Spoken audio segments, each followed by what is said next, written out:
পুরো এপিসোড দেখতে জি5 অ্যাপ এখনই ডাউনলোড করুন। দেবলীনা, মা তোমার পৃথিবী, তোমার ইন্সপিরেশন। হ্যাঁ, মা তো জিওগ্রাফিতে প্রফেসর। অ্যাকচুয়ালি আমার ছোট থেকে ইচ্ছে ছিল নাচ নিয়ে বড় হওয়ার। তো আমি প্রায় 3-3.5 বছর বয়স থেকে ক্লাসিক্যাল ডান্স শিখি, রবীন্দ্র নৃত্যও শিখতাম। যত আমাদের ওখানে কম্পিটিশন হতো সব জায়গায় আমি যেতাম এবং ফার্স্ট প্রাইজ নিয়ে আসতাম। তো মায়ের এবং বাবার দুজনেরই ইচ্ছে ছিল আমি নাচটা নিয়ে এগোই, কারণ সবাই খুব নাচের প্রশংসা করতো। তো ক্লাস 8-এ পড়াকালীন আমার জীবনে একটু একটা ধাক্কা আসে। মানে আমি স্কুলে গেছিলাম, স্কুল থেকে ফেরার সময়তে হঠাৎ করে আমার খুব পেটের যন্ত্রণা শুরু হয়। ডাক্তার দেখানো হয়, ডাক্তার বলে ওষুধ দিয়েছি ঠিক হয়ে যাবে। 3 দিনের দিন রাত্রি 3:30-টের সময় অসহ্য পেটের যন্ত্রণা শুরু হয়। ডাক্তার দেখে বলে ওর অ্যাপেন্ডিক্স হয়েছে। তো নেক্সট দিন আমাকে নার্সিংহোমে অ্যাডমিট করানো হয় এবং ডাক্তার বলে যে খুব মাইনর অপারেশন, 8 ঘন্টার মধ্যে শেষ হয়ে যাবে। কিন্তু অপারেশন থিয়েটারে ঢোকার পর প্রায় 2.5 ঘন্টা লেগে যায় অপারেশনটা কমপ্লিট হতে, কারণ আমাদের শরীরে অ্যাপেন্ডিক্সটা কোলনের নিচে থাকে, কিন্তু ওটা পুরো কোলনটাকে জড়িয়ে ওপর দিকে উঠে যায়, যে কারণে 2.5 ঘন্টা ডাক্তাররা ওটা খুঁজে পায় না। এবং 2.5 ঘন্টা অপারেশন হওয়ার পর যখন নিয়ে আসে তখন বলেই দেয় যে ইনফেকশন আসতে পারে। তো 7 দিন পর যখন স্টিচ কাটে দিদি, আমার পেটের অর্ধেকটা জুড়েছে, অর্ধেকটা স্টিচ জোড়েইনি। ওই অবস্থায় আমি 17 দিন নার্সিংহোমে ছিলাম। আর সেই সময় আমার সাথে যোদ্ধা ছিল আমার মা আর বাবা।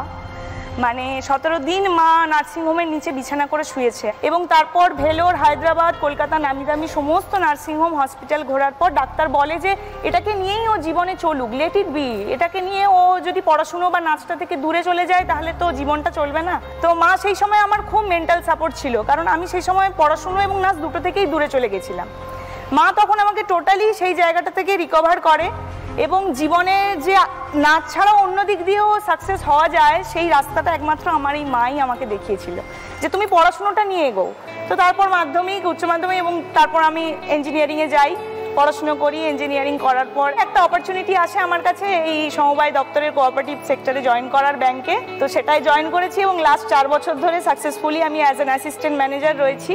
আর আমার এই জায়গা থেকে বলতে গেলে বলতে হয় যে এই সম্পূর্ণ যে আমি এই মোটিভেশনটা পেয়েছি দিদি জীবনে দাঁড়ানোর, সেটা আমার মায়ের কাছ থেকে। এবং তার সাথে সাথে এই যে মা গোল্ড মেডেল পেয়েছে, এটা কিন্তু আমি 3-4-এ পড়া চলাকালীন। তো সেটা আমার কাছে অনেক বড় ইন্সপিরেশন। প্লাস মা আমাকে সবসময় বলতো যে তোমাকে জীবনে দাঁড়াতেই হবে, সেটা যেভাবেই হোক। তো সুপর্ণাদি, আপনি কি বিয়ের পরেও পড়াশোনা চালিয়ে গেছেন? হ্যাঁ রচনা, ওটা একটু বলি আমি তাহলে। আমিও 8-5টা মেয়ের মতো মধ্যবিত্ত পরিবারেই বড় হয়ে উঠেছিলাম। পড়াশোনায় খুব আগ্রহ ছিল ছোটবেলা থেকে আমার। তো জিওগ্রাফি অনার্সেও আমি খুব ভালো রেজাল্ট করি, ওখানে আমি স্কলারশিপ পেয়েছিলাম। আমাদের মেদিনীপুরে তখন বিদ্যাসাগর ইউনিভার্সিটিতে জিওগ্রাফি পড়ানো হতো না, তাহলে আমাকে কলকাতা বা অন্য কোথাও পড়াতে পাঠাবে না বাড়ি থেকে। তো সেটা একটা আমার খুব ধাক্কা ছিল যে আমি ভালো রেজাল্ট করার পরেও পড়তে পারবো না, কিন্তু মনের ওই সুপ্ত বাসনা থেকে গেছে। বাবা মায়ের কথা শুনে আমি বিএড করি। বিএড করার পরে সঙ্গে সঙ্গে আমি চাকরি পেয়ে যাই। তো চাকরি পেলে যেমন হয় মধ্যবিত্ত পরিবারে বিয়ে করতে হবে, তো বিয়ে হয় একটা আমার জয়েন্ট ফ্যামিলিতে, বড় ফ্যামিলিতে বিয়ে হয়, 15-16 জন মেম্বার সেখানে। আস্তে আস্তে সংসার সামলে চাকরি জীবন দুটোকে ব্যালেন্স করছি। তার মধ্যে মেয়ের জন্ম হলো, মেয়ে একটু একটু করে বেড়ে উঠেছে।